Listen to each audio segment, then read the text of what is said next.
My mom chose her new family the moment my dad was gone. Years later, I finally put her in her place. I still remember the day my parents sat me and my brother Levi down to tell us they were getting divorced. I was only 8, but even at that age, you can feel when your whole world is about to crumble.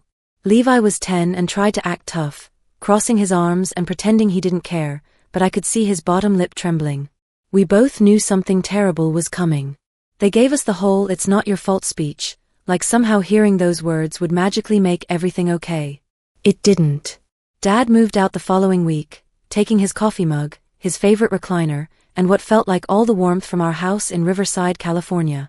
After the divorce, Mom struggled to keep everything together. She worked double shifts at the medical clinic downtown, and when she came home, she was either too exhausted to talk or too stressed to focus on anything besides paying bills. Levi and I learned to make our own mac and cheese dinners and help each other with homework. We went from being a family to 3 people just trying to survive in the same house. It felt like Dad had taken the glue that held everything together when he left. The house grew quiet in a way that made your chest feel tight. Mom would sit at the kitchen table after we went to bed, surrounded by bills and paperwork, sometimes crying when she thought we couldn't hear. A couple of years passed like this. Levi and I got used to the routine: school, homework, frozen dinners, and the sound of Mom's tired footsteps on the stairs every night. We didn't talk much about Dad anymore. It hurt too much, and Mom would get this distant look in her eyes whenever we brought him up. Then everything changed when James came into the picture. I wasn't really paying attention at first. I mean, we were just kids, and it's not like we had any say in Mom's dating life. She'd mentioned going out for coffee with a friend from work, or having lunch with someone nice, but it all seemed harmless enough. One evening though, she sat us down at our scratched wooden dining table, the same one where she told us about the divorce, and said she wanted us to meet someone special. My stomach immediately dropped. Levi and I exchanged a look that said everything we couldn't put into words. James arrived 30 minutes later, carrying a bouquet of grocery store flowers and wearing a nervous smile. He was tall and lanky, with thinning brown hair and glasses that kept sliding down his nose.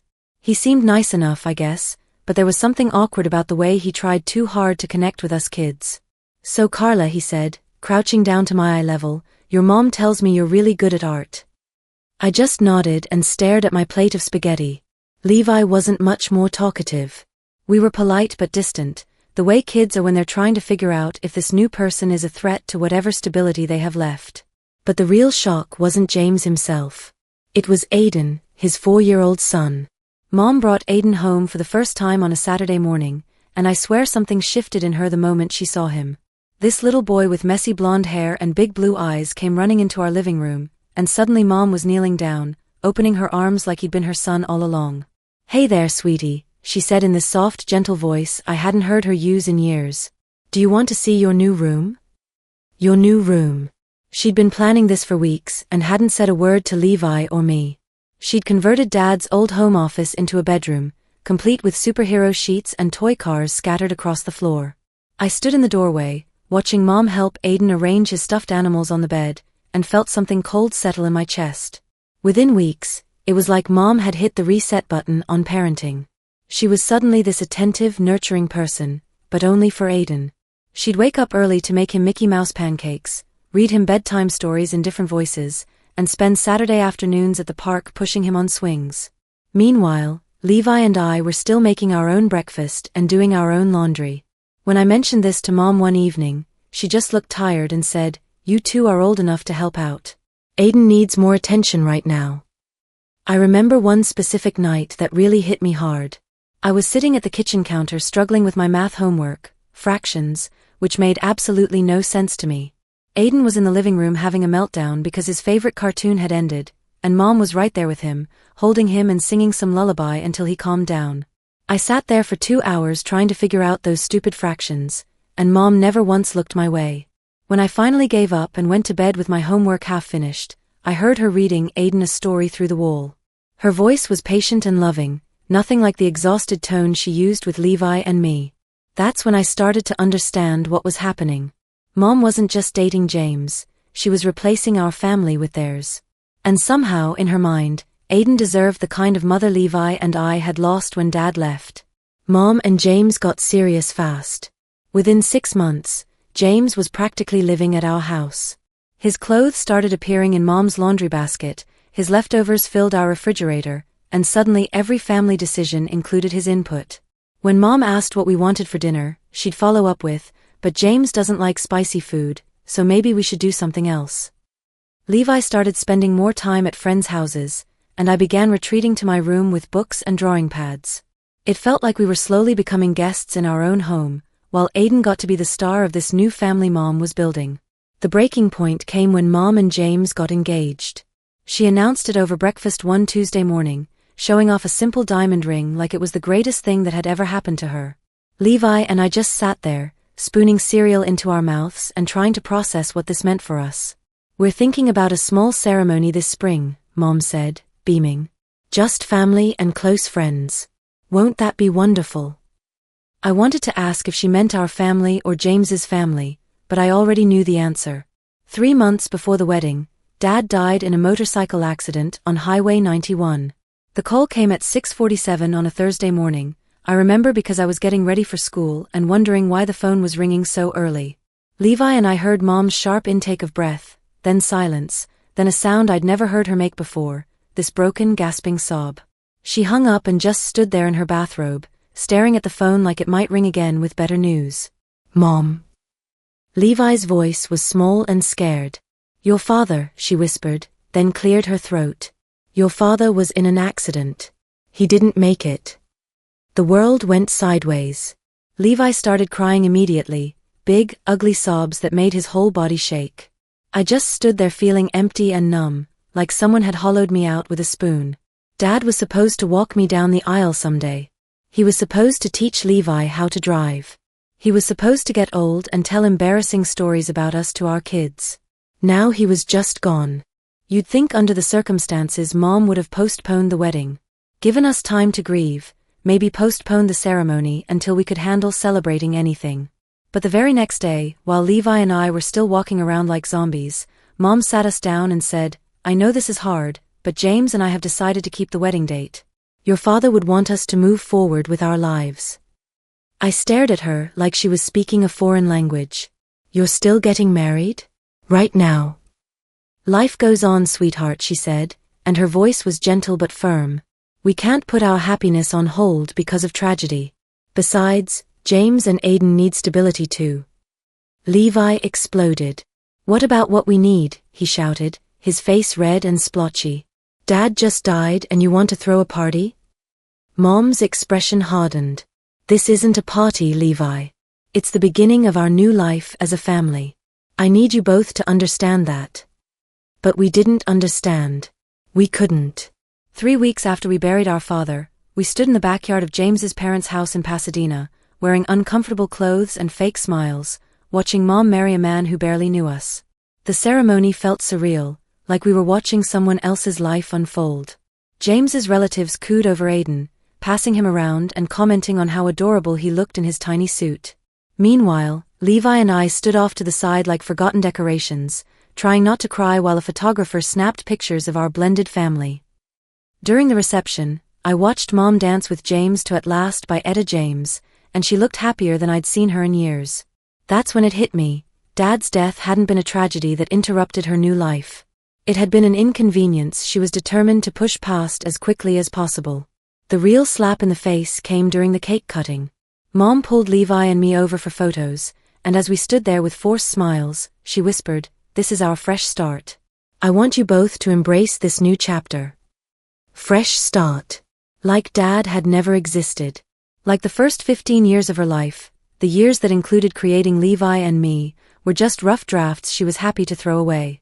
After the wedding, Mom made an announcement that still makes my blood boil 15 years later. She sat Levi and me down in the living room, our living room that was now filled with James's leather furniture and Aiden's toys, and laid out her new rules for our family. "If you want to keep seeing Dad's parents," she said, folding her hands in her lap like she was discussing grocery lists, "they need to include Aiden too." Levi and I just stared at her. "What do you mean?" I asked. "I mean we're all one family now. If Grandma and Grandpa Rodriguez want to take you kids somewhere or have you over for Sunday dinners, Aiden needs to be included. We don't exclude anyone in this family." The logic was so twisted I couldn't even process it. Aiden had never met our dad. He had his own grandparents on James's side who spoiled him rotten. Why did he need to be forced into every aspect of our relationship with Dad's family? Levi found his voice first. That's insane, Mom. They're not his grandparents. They are now, Mom said firmly. We're all connected. That's what blended families do, they blend. Our grandparents, bless their hearts, tried to make it work at first. They invited all of us to their annual 4th of July barbecue in San Bernardino, the one where Grandpa always told stories about Dad's Little League games and Grandma showed off Dad's old trophies. But having Aiden there felt like bringing a stranger to a funeral, awkward and wrong and disrespectful to Dad's memory. Aiden didn't understand why we were looking at pictures of some man he'd never met. He got bored during Grandpa's stories and wanted to play on his tablet instead of listening to memories about his new brother and sister's father. It was painful for everyone involved. After a few months of these forced visits, Grandma Rodriguez pulled Levi and me aside. This isn't working, she said gently. We love you kids, and we want to spend time with you, but Aiden doesn't need to be part of every memory we share about your dad. When Levi and I told Mom what Grandma had said, she went ballistic. They're trying to divide our family, she declared. If they can't accept Aiden as their grandson, then they don't get access to you two either. Just like that, she cut us off from Dad's entire side of the family. No more Sunday dinners at Grandma's house. No more Christmas mornings with Dad's relatives who actually remembered what Dad was like when he was our age. No more connections to the man who'd helped create us. Instead, we got James's parents, the Hendersons, who were perfectly nice but treated Levi and me like James's charity cases. They remembered Aiden's favorite snacks and knew all his preferred cartoons, but they had to ask Mom to remind them how old we were. The worst part was Dad's birthday. Every year since the divorce, Levi and I had spent February 15th with Grandpa Rodriguez, visiting Dad's grave and then going to In-N-Out Burger, Dad's favorite restaurant. It was our tradition, our way of keeping Dad's memory alive. But this year, Mom decided we'd celebrate Dad's birthday as a family at home instead. She cooked a big dinner and made a cake, and we all sat around the table like it was some kind of memorial service. James tried to make conversation about what a good man Dad was, even though they'd met exactly twice. Aiden spent the whole dinner asking why we were having cake when it wasn't anyone's birthday. The whole thing felt like a mockery. Mom was trying to turn Dad's memory into some sanitized family activity instead of letting Levi and me grieve the way we needed to. She wanted to control how we remembered our father, just like she wanted to control everything else about our lives. That night, after everyone went to bed, Levi snuck into my room and we talked for hours about how wrong everything felt. It's like she's trying to erase him, Levi whispered. Like she wants us to forget Dad ever existed. I think that's when we both started pulling away from Mom emotionally. We couldn't fight her decisions, we were just kids, but we could start building walls to protect the parts of ourselves she was trying to change. By the time I turned 16, I felt like a stranger in my own house. Everything revolved around Aiden's schedule, his soccer practices, his school plays, his playdates with friends. Levi had gotten his driver's license and spent most of his time anywhere but home. I couldn't blame him. Mom had fully embraced her role as Aiden's devoted mother, while James handled all the family decisions that used to be hers alone. When I wanted to sign up for art classes, James said they were too expensive. When Levi asked about getting a part-time job, James worried it would interfere with his grades. Suddenly this man who'd been in our lives for less than 4 years was making choices about our futures. The breaking point came during my junior year when I was applying for colleges. I'd worked hard to keep my grades up, and my art teacher thought I had a real shot at getting into some good programs. I'd been dreaming about studying graphic design at UCLA, following in Dad's footsteps. He'd been a creative director at an advertising agency before the accident. When I brought up college applications at dinner, James immediately started talking about community college and staying close to home. It's more practical, he said, cutting into his steak. And it'll save money for Aiden's education later. I looked at Mom, waiting for her to stand up for me, to remind James that I'd been working toward this goal for years. Instead, she just nodded along. James makes good points, honey. Community college is a smart choice. That's when I realized I was completely on my own. Mom had chosen her new family, and Levi and I were just leftovers from her previous life, something she had to deal with until we turned 18 and could fend for ourselves. I started working at a local coffee shop after school, saving every penny I could for college applications and maybe even tuition. Levi got a job too, at an auto repair shop, and we began planning our escapes. We never talked about it directly, but we both knew we were counting down the days until we could leave. The house felt different now. It was James and Mom's house, decorated with their wedding photos and Aiden's artwork. The pictures of Dad that used to sit on the mantel had been moved to a small shelf in the hallway, almost like an afterthought. Aiden's superhero posters covered the refrigerator where Levi's and my honor roll certificates used to hang.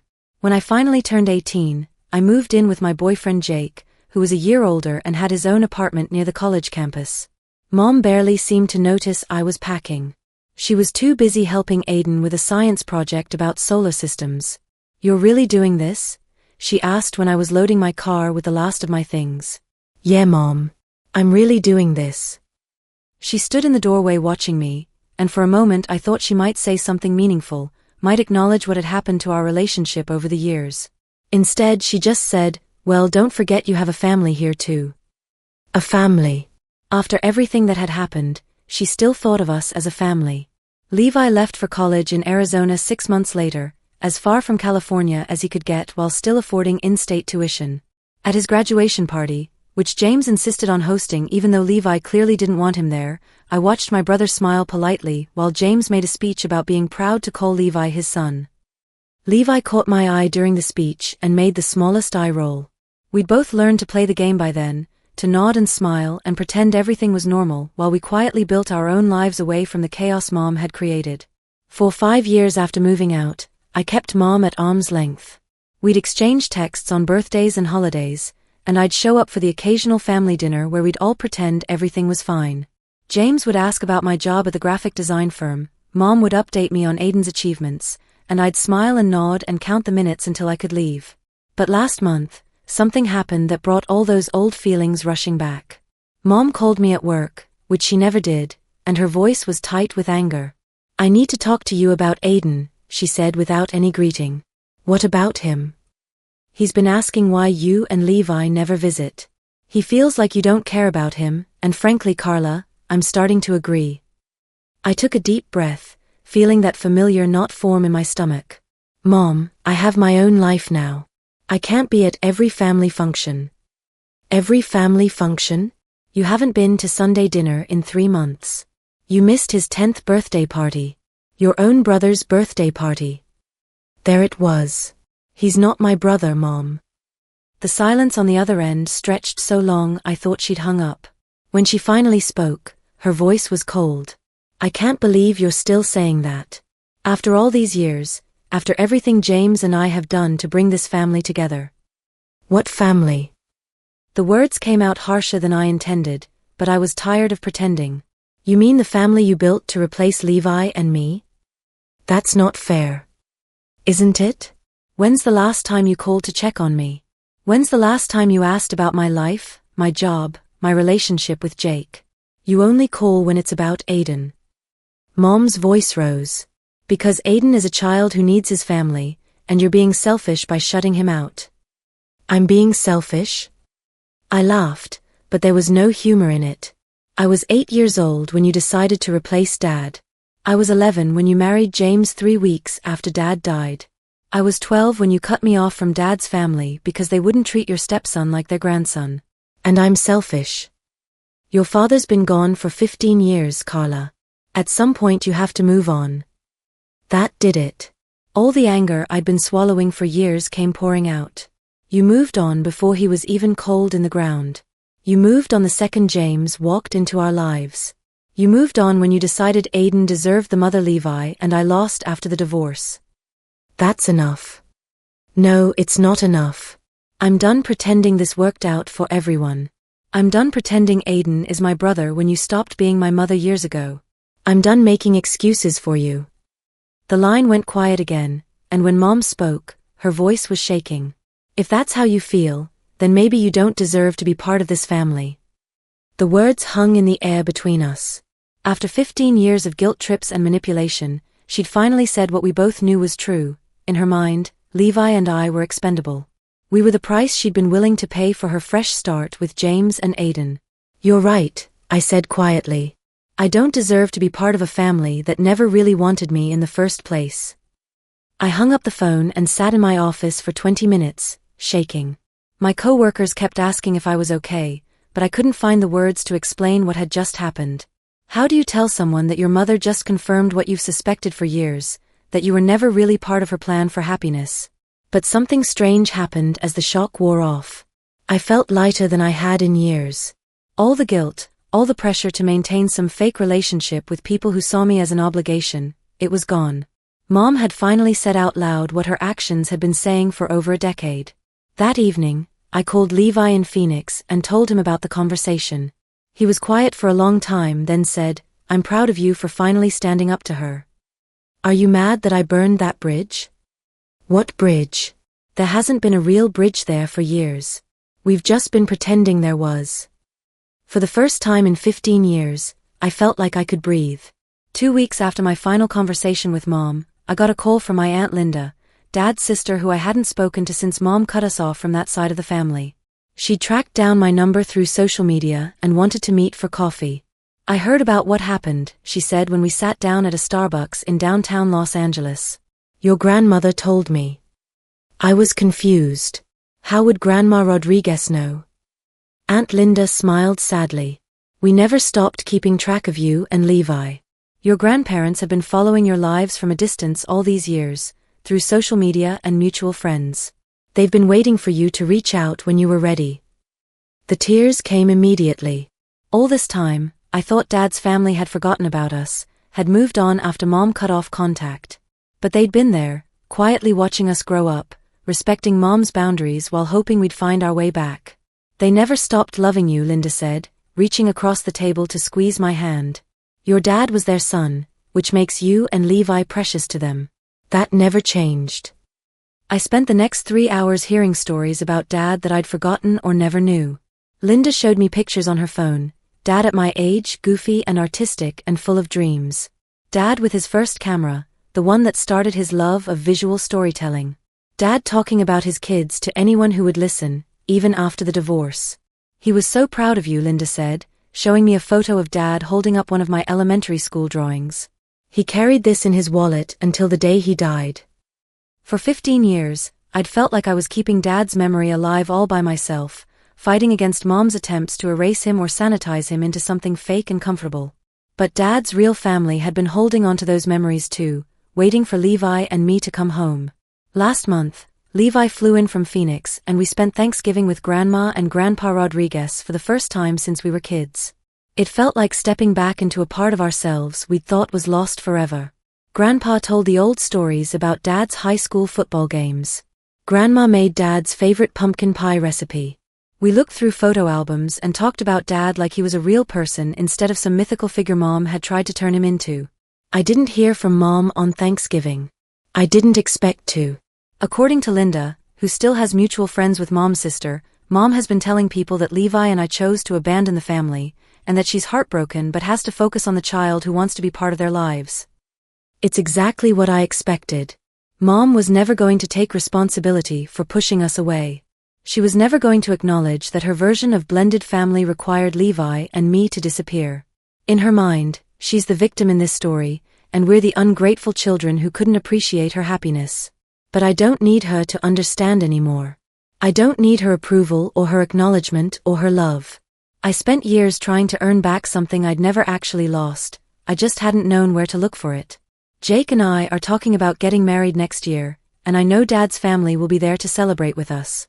Levi is doing well in Phoenix, working as an engineer and dating a teacher who makes him laugh.